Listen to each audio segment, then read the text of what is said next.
Hi there, I'm Nick, and in this video I'll show you how I raised the price of my online course from $1 to $4,500 so that you can do it too for your courses and make lots of money. This is video 3 out of 7, and in the set of these 7 videos I'm showing you end-to-end how I made $224,000 by creating and selling online courses so that you can do it too in your free time and make hundreds of thousands of dollars by having a side hustle and then spending the money on whatever it is your heart desires. In my case, I published a course on how to get hired by Amazon. I was working for Amazon for 5 years, then I left and decided to start out by publishing one course on how to get hired by the company, which then grew into a series of courses. And now I'm sharing with you end-to-end how you can do it yourself for a topic and a course idea that you're passionate for. So far, this is video 3 out of 7. So far, we have talked about how to come up with the right idea, how to validate the idea through a number of steps. You're ready for the 5th step, which is how to come up with the right price point, how you come up with the equilibrium point between the supply and the demand for your course. It's fine and dandy when you're charging $1 for your course and thousands of people are buying it, but you're not doing this to be just charitable. You're doing this to make money for yourself and your family and also to help others. All right, since the proof's in the pudding, I'll show you what I did first and how I changed my price from $1 to $4,500, and then I'll talk about how I did it. Let me share with you my dashboard in Udemy. That's where I published the course in the very first place, and I went through those first validation steps of offering a free download and then selling the course for very cheaply. And here's the course itself, the essential course to prepare for the Amazon interview. If I go to the performance tab and I choose the essential course, you can see I made $2,000 out of almost 2,000, more than 2,000 customers. If I click on revenue report, I'll show you how it all started by me charging very small amounts of money. You can see how for the essential course, I was charging $12, and out of that money, $650 was going to me. The rest was going to Udemy as their take rate. That was in July. Then in August, I'll show you how I've continued to charge very little amounts of money. I was proving the earlier steps in the validation funnel that people would be willing to spend a small amount of money for this. And you can see how I was clearing about $250, $5, $3 per course, very small amount of money. But again, the point here was to prove and validate the course. And then as time went on, I was starting to be a bit bolder and I was starting to charge, maybe not here, again, $3, $6, $4, $6 per course. But as time went on, I'll show you how in December of 2018, I started charging $200 for the course, for the essential package, $200, and I was clearing about half because Udemy was keeping the rest. And then last but not least, in January in 2019, I had continued charging $200 for the course.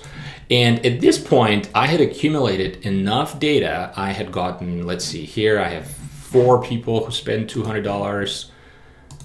Here I had about another 5 or so. So I had gotten to the point of having double-digit customers who had paid $200 for the course, given me pretty good reviews, and I considered that at this point I had proven that the course could be priced at a higher point. And as a result, I left Udemy in January of 2019 to move the course to a different platform where I own the customer information. We're going to talk about that later. So here in my Udemy dashboard, you saw my early evolution, how I went from collecting $1 per course to collecting roughly $100 per course. And that's a very steep curve from 1 to 100. So now let me share with you some of my thoughts in the process as I was raising the price. You always need to keep in your mind the value that you provide to your customer and try to quantify that value, and that's going to help you determine what price to charge for your course. In my experience, there are 4 types of value that my courses to get hired by Amazon provide to my candidates who are job applicants. Number 1 is functional value. I'm teaching people how to present themselves and how to interview well with Amazon, and that gives them skills, functional skills that they did not have. Value number 2 is emotional value. They feel good about themselves. They learn those skills. They feel more confident, so on and so forth. Value number 3 is social value. Their friends and their family see them invest in themselves and spend money on these courses, and they think more highly of them. They see that they take these challenges seriously. They see that they are willing to invest in their future, so on and so forth, and that increases their social status. And last but not least, the 4th type of value is monetary value. When somebody gets hired by Amazon, they get paid $250,000 or more per year, and my course has enabled that for them. And it's disingenuous if I were to charge them just $1. It's just not fair. So the value needs to be higher. And I went from $1 to $100 in that first iteration. And I kept iterating and I kept changing my price, as I will show you later on. The key here is not to worry that much about the exact number you assign for your price. Instead, you should experiment with different price points and see what the response of your customers is to those price points. As Jeff Bezos says, who's the founder and first CEO of Amazon, you need to decide if you're dealing with a two-way door problem or a one-way door problem. What this means is, much like when you go through a door, when you go on the other side of the door, if you don't like what you find, then you can always go back. You can always undo the decision you made. That's a two-way door. If, however, you are dealing with a one-way door, you go through the door and then you're stuck on the other side and you cannot go back.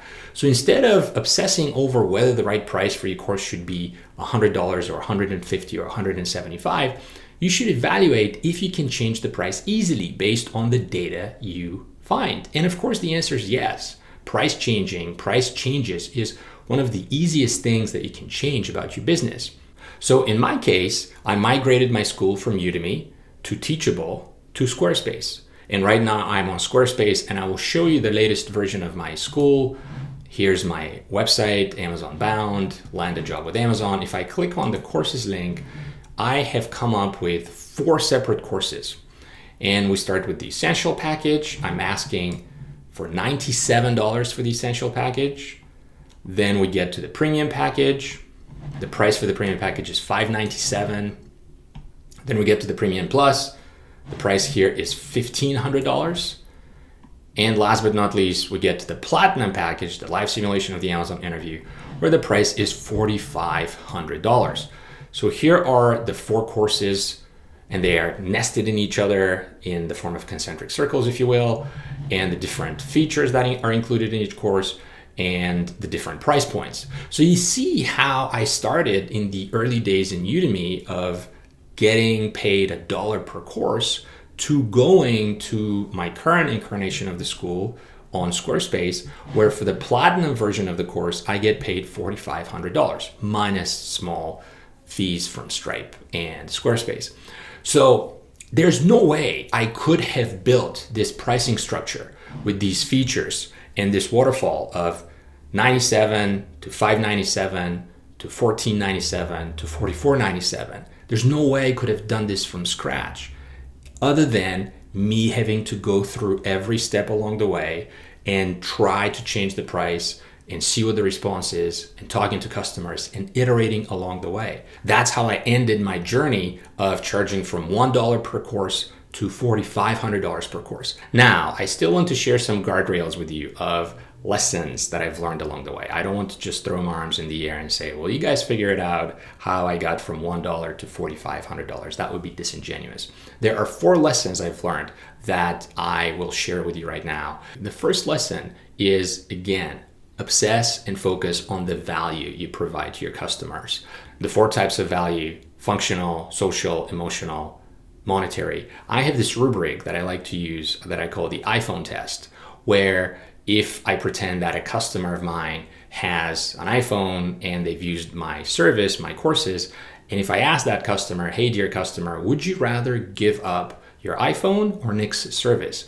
I would love that customer to respond with, take away my iPhone. Nick's courses are that valuable to me. Now, I know this is fairyland because we would not give away our mobile phones other than maybe for oxygen and water. But you get the point. The bar here is high, where you want to provide value to those customers along those 4 parameters. And if you constantly raise that value, then you can raise the price along with it to reflect that value. Lesson number 2 is that if some customers aren't complaining that you're charging too much, then you're definitely not charging enough. You can imagine that in my early days on Udemy, when I was charging $10 for the course, nobody was complaining that the price was too high. And then as I started raising the price and experimenting, I would get more and more people asking for discounts or complaining that the price was too high. That's where you want to be. You don't want to charge so much that nobody touches your courses, but you also want to have a small community of disgruntled people, if you will, who are constantly looking for a better deal and asking for discounts. Pricing lesson number 3, always look at your competition and how much they charge, but look at them on the downside. Don't look at them on the upside. What I mean by that is you don't want to charge much lower prices than your competition because your quality is going to be perceived as less than their quality. So make sure that your competition's prices are reflective of yours and your lowest prices are somewhat in the vicinity of what they're charging, and then have a full license to go much higher than that. I can assure you that nobody else from my competitors is charging $4,500 per course. Partly that's because I want to anchor people's perceptions of the quality of my courses. And if the most expensive course is $4,500, they're going to view the lower level courses as less expensive. But you also want to send the message across of high quality.